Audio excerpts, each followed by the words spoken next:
नमस्कार साथियों, स्वागत है आपका। देखिए एमपी टेट वर्ग 3 का मेंस चल रहा है और इसमें अभी तक 3 दिन हो चुके हैं आज के मिला के। तो उसी के आधार पे हमने मेरिट तैयार की है, जो कि कैटेगरी वाइज मैं आपको पहले बता चुका हूँ। इसमें सभी कैटेगरी आ गई हैं, मतलब जिन जिन लोगों ने मैसेज किया है हर ज़िले से, जिस व्यक्ति के जितने नंबर आए हैं उसने उतना बताया है। ठीक है, उसमें कोई भी कैटेगरी हो सकती है। मान लीजिए जनरल के बच्चे ने मैसेज किया है, उसने कैटेगरी तो नहीं बताई, तो उसने बताया कि सर मेरे 60 नंबर हैं, किसी ने कहा मेरे 63 नंबर हैं। तो प्रत्येक ज़िले से जो भी नंबर बताए हैं उसके आधार पे आज की मेरिट ये तैयार है। और इसमें हमको ये अंदाज़ा हो जाएगा कि 11 अक्टूबर तक, ठीक है, ये जो मेरिट है आपकी 9 से लेकर 11 अक्टूबर तक के बच्चों वाली है। इन बच्चों के कितने नंबर आए थे और किसी बच्चे ने, जैसे किसी ने बताया मुझे कि 90 करे आया, ऐसा अभी तक कोई भी मैसेज नहीं आया, क्योंकि मेरे पास एकदम जेन्युइन मैसेज आते हैं। कोई बच्चा झूठ नहीं बोलता, ना ही बढ़ा चढ़ा के बताता है, क्योंकि मैं उससे पहले ही इतना उसको बता देता हूँ, समझा देता हूँ कि ऐसा बोलने से कुछ नहीं होगा। तुम्हारे जितने नंबर हैं वो तो हैं ही, तुम्हारा नाम कहीं किसी को बताया नहीं जा रहा, ना ही किसी को आपसे मतलब है। हर किसी बच्चे को केवल खुद से ही मतलब है, उसको अपने नंबर चाहिए। यदि उसका नंबर आ जाए तो बहुत अच्छी बात है, और ना आए तो उसको चाहे किसी का भी नंबर आ जाए, उसको कोई मतलब नहीं है। ठीक है, तो इसीलिए अपने आप पर ध्यान रखें, अपनी मेहनत करें, और अपनी जो यदि पढ़ाई लगातार आपकी चल रही है तो आज नहीं तो कल सफलता मिलेगी, अवश्य मिलेगी। ठीक है, तो इसमें क्या है, ये जो नंबर बताए हैं इसमें नॉर्मलाइजेशन भी होगा, वो भी बात करेंगे, और किसके कितने बढ़ेंगे और कितने कम हो सकते हैं नॉर्मलाइजेशन के बाद, वो आज की वीडियो में हम बात करेंगे। और इसके बाद इसमें आज भी हम बता देंगे कि मतलब टोटल मेरिट कहाँ तक जा सकती है। तो देखते हैं भोपाल। तो भोपाल में जितने भी बच्चों ने मैसेज किया है सब ने बताया कि हमारे 65 तक नंबर भोपाल में बताए हैं और 72 तक बताए हैं। ठीक है, इससे कम भी बताए थे लेकिन वो नहीं लिए, क्योंकि बाकी ज़िलों में वो आएंगे जब 65 और 72 के ही मैसेज ज़्यादा हैं, तो हमने यही लिए। ठीक है, इसमें कोई भी कैटेगरी हो सकती है। यदि एससी कैटेगरी वाले बच्चे ने भी 65 नंबर लाया है तो बहुत अच्छी बात है, और जनरल कैटेगरी वाला लाया है 65 तो उसके कम है, लेकिन यदि वो 70 के लगभग पहुंच रहा है जनरल वाला तो बहुत अच्छी बात है। जो बच्चा 70 तक पहुंचेगा उसके जो है सिलेक्शन के चांसेस बढ़ते चले जाएंगे। जैसे 65 वाले के सिलेक्शन के चांस यदि 70% हैं तो 70 की तरफ जो होगा 69, 70, 71 उसके सिलेक्शन के चांस 90 की तरफ होंगे। ठीक है, 90%। तो भोपाल में जो मेरिट जाने की आशंका है जितने भी बच्चों की, यदि भोपाल की ही बात करें, जिन जिन लोगों का भोपाल में पढ़ा है, तो इसकी मेरिट 65 से 72 के बीच जा रही है। और ये जो मेरिट है इसमें चारों कैटेगरी हैं। ठीक है, फिजिकल हैंडीकैप्टेड को छोड़ के इसमें सभी कैटेगरी हैं, और उन सभी कैटेगरी की मेरिट 65 से 72 के बीच में जाती दिख रही है इस हिसाब से।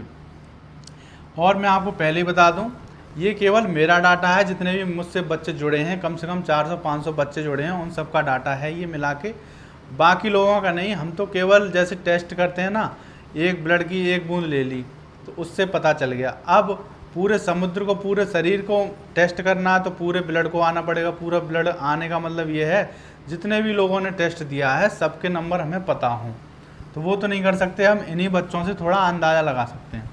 इंदौर में जितने भी लोगों ने मैसेज किया है 63 मिनिमम है और 70 तक है। ठीक है, ग्वालियर की देखी जाए तो 62 से लेकर 69 तक हैं।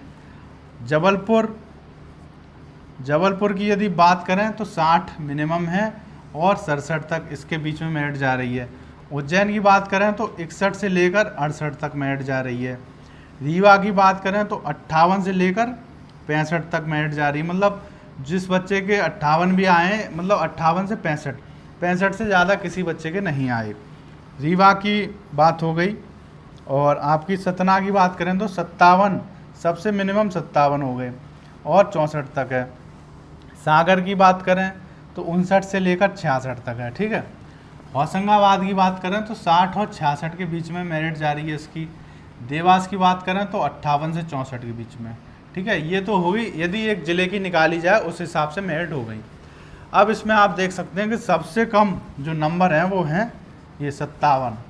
ठीक है, अब ये 57 ऐसा नहीं है कि एक ही बच्चे के होंगे, ये 57 कम से कम 100-200 बच्चे के नंबर हैं। ठीक है, और जो मैक्सिमम नंबर हैं वो कितने हैं, 72।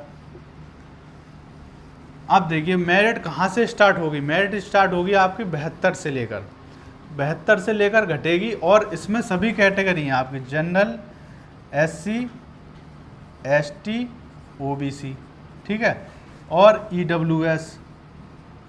अब 72 से स्टार्ट होगी, मान लीजिए जनरल की ही स्टार्ट होगी सबसे ज़्यादा जनरल, तो जनरल से स्टार्ट होते होते और SC, ST, EWS तक 57 तक मेरिट गिर सकती है, ठीक है।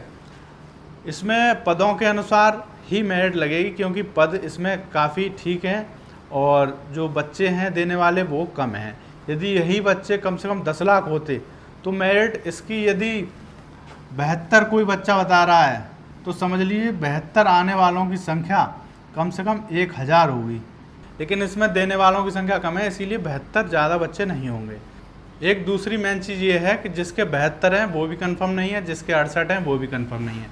मान लीजिए किसी बच्चे के 72 हैं और एक बच्चे के 67 नंबर हैं, ठीक है, इसने दिया है आपका 10 अक्टूबर को, ठीक है, और इसने दिया है आपका 13 अक्टूबर को, तो इसके भी कंफर्म नहीं है। इसके हो सकता है कि नॉर्मलाइजेशन के बाद 67 हो जाएं, और इसका हो सकता है नॉर्मलाइजेशन के बाद 72 हो जाएं। अब 72 लाने वाले यदि 1000 बच्चे हुए तो सभी के 67 हो जाएंगे, ठीक है, क्योंकि नॉर्मलाइजेशन में क्या होता है कि एक औसत निकाला जाता है। यदि उस औसत से आपकी शिफ्ट में, जिस शिफ्ट में आपके 72 नंबर है, उस शिफ्ट में यदि औसत से आपके नंबर ज़्यादा हैं, मान लीजिए 10 अक्टूबर की शिफ्ट है, इसका पेपर है टफ, ठीक है, तो इसमें क्या होगा, और इसका पेपर है आपका सिंपल, तो क्या होगा, ये जो आपका टफ पेपर है इसमें तो आपके मान लीजिए 5 नंबर बढ़ा दिए, प्लस कर दिए सभी बच्चों के, जिसके 67 आए उसके भी 5 नंबर बढ़ेंगे, जिसके 61 आए उसके भी 5 नंबर बढ़ेंगे। तो इसको हो गया फ़ायदा, क्योंकि इसकी शिफ्ट का टफ आया था औसत से और इसका आया था सरल, ठीक है, जितना औसत है उससे इसका सरल था, तो इसमें क्या होगा 5 नंबर घटेंगे, तो ये आ जाएगा आपका 67 पे। तो इस तरह नॉर्मलाइजेशन में वेरी करेगा, इसलिए कोई भी बच्चा जिसके अभी 72 हैं वो भी ज़्यादा खुश ना हो, और जिसके 65 हैं या फिर 62 हैं अलग अलग कैटेगरी के हिसाब से, तो वो निराश ना हो, क्योंकि नॉर्मलाइजेशन होने के बाद 3 नंबर 4 नंबर आराम से आपके घटे या बढ़ सकते हैं। यदि आपकी शिफ्ट सरल है तो आपके नंबर कम हो सकते हैं, यदि आपकी शिफ्ट कठिन है औसत के हिसाब से, जब औसत निकलेगा तो मैं आपको बता दूंगा कि नॉर्मलाइजेशन किस आधार पे होगा। तो इसीलिए कोई भी बच्चा निराश ना हो, और इसकी मेरिट 60 से लेकर 72 तक जाती दिख रही है, और मैंने तो आपको बताया था जो फाइनल मेरिट जाएगी उसका अंदाज़ा अभी तक तो 58 से 72 के बीच जाता दिख रहा है। इसमें सभी कैटेगरी हैं, ये ना सोचें कि ये जनरल की है या OBC की, EWS, तो इतने के बीच में कितनी भी जा सकते हैं, ये नहीं है कि 72 ही जाएगी। 72 के बीच में और 58 के बीच में आपको 65 भी आ रहा है, 68 भी आ रहा है। मेन चीज़ जो है सबसे इसमें जो मेन चीज़ पड़ेगी वो नॉर्मलाइजेशन है, क्योंकि उसमें 400-500 बच्चों के लगातार नंबर या तो बढ़ेंगे और घटेंगे, ठीक है, इस हिसाब से ये होगा। तो वो केवल एक तो फाइनल जो आपके एक तो पेपर हो जाए सभी, उसके बाद जब हमें पता चलेगा नॉर्मलाइजेशन किस आधार पे ये कर रहे हैं, उसके बाद पता चलेगा, ठीक है। अभी तो ये मैंने अलग अलग ज़िलों की आपको बता दी, जो भी बच्चों के कमेंट आ रहे थे बता रहे थे, ठीक है, तो उनके हिसाब से इतने नंबर आ रहे हैं, तो इसका मतलब पेपर टफ ही आ रहा है। किसी किसी शिफ्ट में यदि सरल है तो उसमें नॉर्मलाइजेशन में आपके नंबर कम हो सकते हैं, और टफ है तो बढ़ सकते हैं, ठीक है। तो आज की मेरिट ये, देखते हैं कल कैसा एग्ज़ाम जाता है, जैसे ही बच्चों के मतलब कमेंट आएंगे या फिर बताएंगे बच्चे कैसे हैं, तो उस हिसाब से कल देखेंगे, ठीक है। और जितने भी गेस्ट टीचरों के मैसेज आ रहे हैं कि सर हमारी मेरिट कितनी जाएगी, तो गेस्ट टीचर वाले बिल्कुल भी चिंता ना करें, आपकी मेरिट अच्छी खासी ज़्यादा मतलब ऊपर नहीं जाएगी, नॉर्मल जाएगी। आपका सिलेक्शन आराम से हो सकता है, जिस भी बच्चे के 65 नंबर आ रहे हैं तो उसका सिलेक्शन पक्का ही समझें, 90% चांस है, क्योंकि ये जो कंपटीशन है इतना सिंपल नहीं आ रहा है, ये मतलब पेपर इतना कठिन आ रहा है कि जो बच्चा 65 लाएगा और गेस्ट टीचर है तो उसमें उनके अच्छे खासे 4000-5000 पद हैं, वैकेंसी हैं, तो उसमें उसका सिलेक्शन आराम से हो जाएगा, ठीक है। तो उनको तो टेंशन लेने की कोई आवश्यकता नहीं है। बाकी अभी ये 3-4 दिन पेपर और हो जाए 13 तक, उसके बाद देखेंगे कि क्या होता है। तो मिलते हैं अगली वीडियो में, तब तक के लिए थैंक यू।